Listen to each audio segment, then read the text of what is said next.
En el informativo minero de la web, Minería al Día, conduce Stephanie Pardo, abogada senior de Holland & Knight.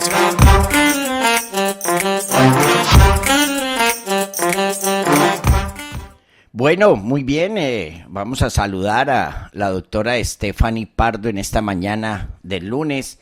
Y como les decía al comienzo de nuestra emisión de hoy, a través de La Voz Minera, EMG en la web, uno de los temas importantes definitivamente en las tendencias informativas del sector minero o el sector extractivo de Colombia es el proyecto de ley minera, que entre otras cosas aquí hablamos la semana pasada con la viceministra y anunciaba que ese proyecto de ley tiene que surtir una ronda nacional de consulta o de socialización o como lo llamen, no sé, antes de presentarlo al Congreso.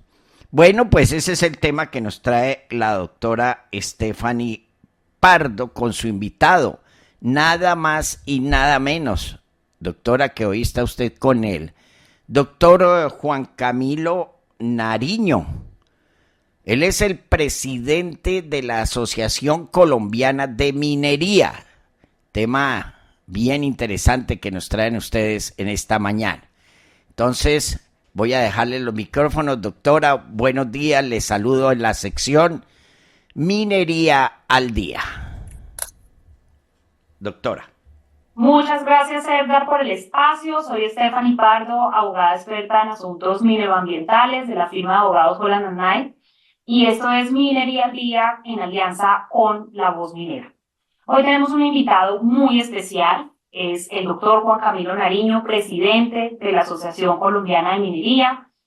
Muchas gracias, doctor Juan Camilo, por acompañarnos el día de hoy en este espacio. Nuestros oyentes en Santander y en todo el país están muy atentos a su pronunciamiento y a los pronunciamientos y aportes que la Asociación Colombiana de Minería hace constantemente para proteger al sector minero en estas épocas en las que pues es evidente que el gobierno de hoy está queriendo expedir una serie de normas, de regulaciones, de leyes que lo que quieren es disminuir el sector minero. Como lo he dicho en programas pasados, anteriores, hemos analizado para dónde va el sector minero y para dónde va el gobierno, mejor, con el sector minero. Y la conclusión a la que hemos llegado es que efectivamente el gobierno quiere reducir el sector minero privado y quiere ejercer una serie como de control sobre todo el territorio minero del país. No en vano, pues se han sacado varios decretos y se ha hablado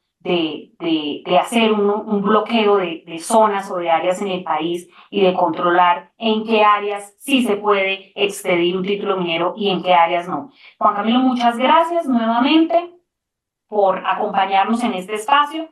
El día de hoy pues vamos a hablar del proyecto de ley minera. Salió hace poco para comentarios. El proyecto de ley no ha sido radicado, importante tener en cuenta eso.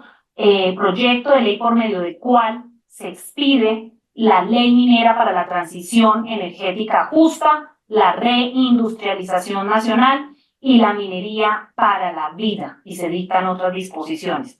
Es un poco raro que el proyecto de ley no diga que se reforma el Código de Minas, se crean otro nombre distinto. Entonces ahí surge una primera curiosidad de este proyecto de ley. Pero yo quisiera hacer una pregunta, ya que tenemos el día de hoy a Juan Camilo, y es, ¿el proyecto de ley minera, el proyecto de ley para la transición energética justa, requiere o no requiere consulta previa, Juan Camilo? Stephanie, muy buenos días, gracias por esta entrevista y también le transmito un saludo especial a Edgar y a todos los oyentes. La respuesta es que sí, Stephanie. Por supuesto, a esto hay que hacerle consulta previa y ojalá sea una consulta previa en la cual el gobierno se tome todo el tiempo necesario. Esto es un proyecto de ley de un nuevo Código de Minas que va a determinar el futuro de la minería en el país y al determinar el futuro de la minería en el país, por supuesto, va a determinar el desarrollo futuro de muchos colombianos y sus familias. Esto es un proyecto de ley que va a determinar cómo se hace, en qué circunstancias se hace, de qué manera se hace la minería en un futuro, y eso nos va a afectar a todos. Entonces, yo quiero aprovechar para, a través de este medio, hacerle un llamado a todos los mineros del departamento de Santander a que estudien el proyecto. Aquí en la asociación tendremos toda la apertura y disposición para compartirles toda la información, y que al estudiarlo tomen una partida, una actitud frente al mismo, que por supuesto tiene unas cosas profundamente, incluso radicales, que yo espero se cambien en el proyecto que se va a presentar en el Congreso de la República. Esto, Stephanie, más las otras cosas que mencionaste, el decreto 044 expedido por el Ministerio de Ambiente, que puede hacer que en Santander se decrete un área temporal y, en virtud de esa área temporal, suspender la actividad minera por hasta 10 años de aquí en adelante, más el proyecto de ley de ecominerales, pues eso va a reconfigurar el sector minero colombiano, y, como digo, esa reconfiguración va a determinar el futuro de muchas familias que dependen de esta actividad.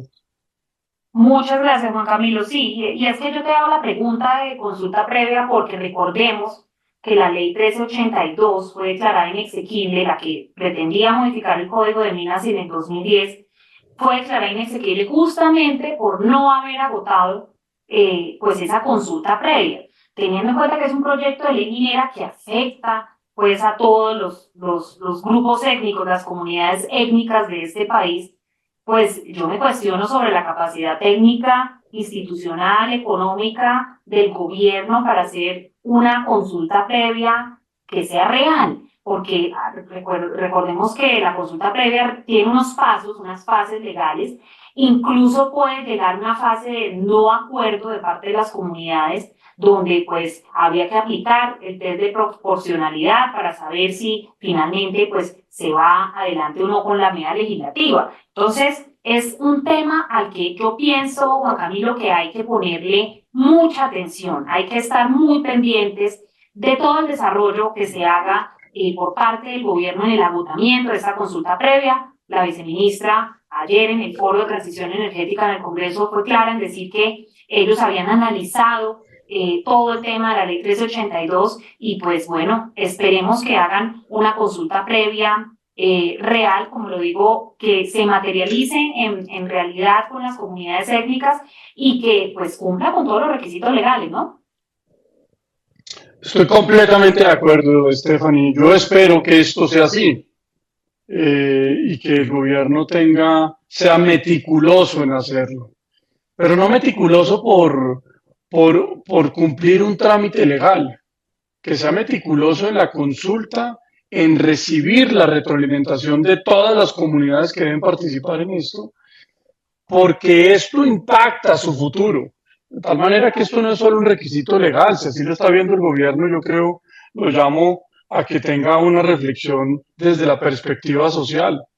Esto va a impactar el futuro de muchas comunidades, y yo espero pues que el gobierno sea consciente de eso y asimismo tenga una participación amplia, efectiva, que se tomen en cuenta los comentarios y que no se premie en este caso la ideología, que se premie realmente esos muchos comentarios que en los otros proyectos de ley, pero en particular en el decreto 044 del Ministerio de Ambiente, muchos participaron, más de 400 comentarios, y no fueron tenidos en cuenta.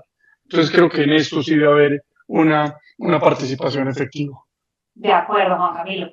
Hablemos de otro tema que es, yo creo, muy relevante, y es el tema de la prohibición de contratar exploración y explotación de carbón térmico. Eso va a estar en el proyecto de ley, está con una propuesta en el proyecto de ley prohibir el carbón térmico.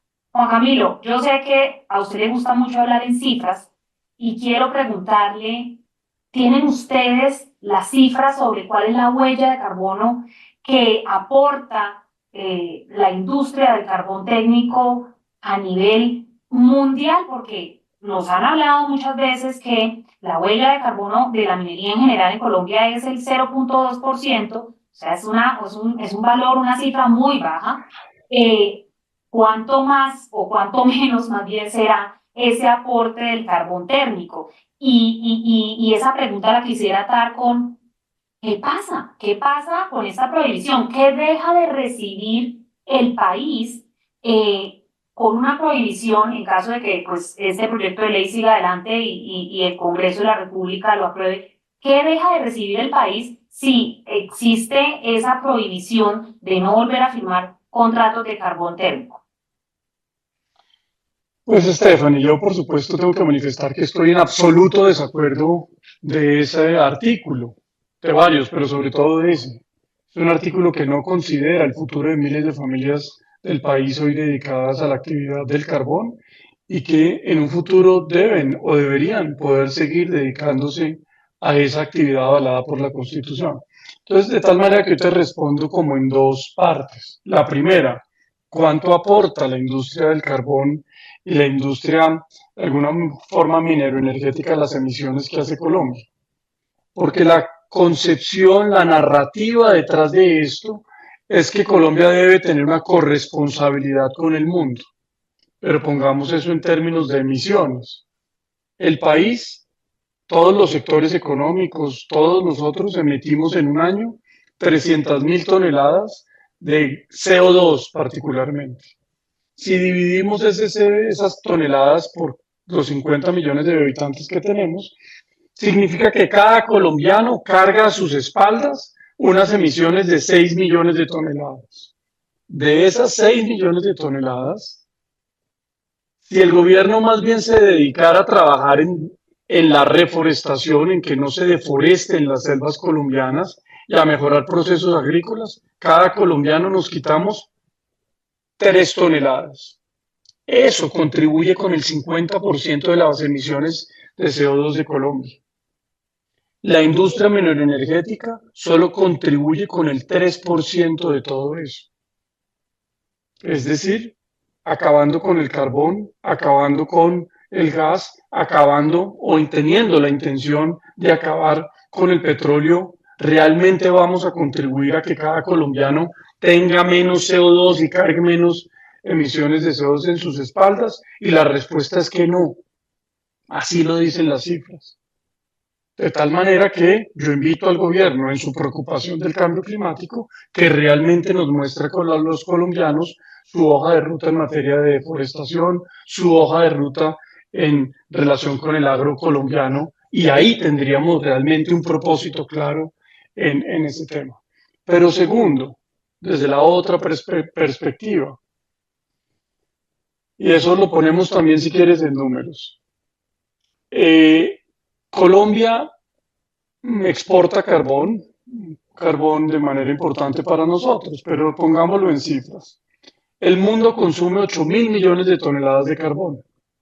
De esas, China produce 3.400 millones de toneladas. India, 1.000 millones de toneladas. Indonesia, casi 600 millones de toneladas. Australia, 280 millones de toneladas. Alemania, que es el país ejemplo para esta materia del gobierno y de los que abanderan esta conversación, 150 millones de toneladas. Colombia solo produce 65 millones de toneladas. De tal manera que la producción de carbón en Colombia y la exportación de Colombia no es lo que está marcando realmente la diferencia en materia de la generación o las emisiones en generación eléctrica de carbón. Pero sí marca la diferencia esas pocas toneladas que nosotros exportamos en relación con el mundo, marcan la diferencia en el devenir social de muchas familias, en la estabilidad económica de muchos departamentos, de muchos municipios y sobre todo del país. Esas solo 65 millones de toneladas le aportaron al año pasado, bueno, todo el sector minero, pero eso significativamente la producción de carbón, casi 20 billones de pesos en regalías, en impuesto de renta y en otras contribuciones. Por ahí pasa que el dólar no esté tan caro, que el costo de vida no nos cueste tanto. Por ahí pasan las inversiones sociales, las vías terciarias, ahí pasa la inversión en salud, la inversión en educación. Entonces, yo sí invito a tener sobre toda esta conversación de la transición energética, el uso del gas, la exploración del petróleo y, por supuesto, la producción futura del carbón, sobre todo pragmatismo y una enorme consideración social. Y siento que esas dos cosas, en esto, el gobierno no las ha tenido, ha carecido de eso.